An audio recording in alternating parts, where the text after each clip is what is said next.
ఉన్నది విశ్వాస వరము, తోడై ఉన్నది వాగ్దాన బలము, ధైర్యపరచి నడుపుచున్నవి విజయ శిఖరపు దిశగా.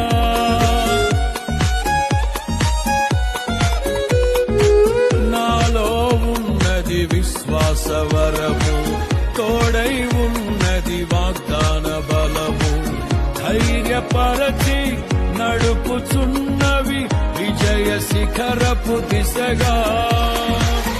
ఆర్పజాలని నీ ప్రేమతో ఆత్మదీపం వెలిగించినాడు. దీన మనసు వినయ భావము నాకు నేర్పిన సాత్వికుడా. నా హృదయములో ఉప్పొంగెనే కృతజ్ఞతా సంద్రము.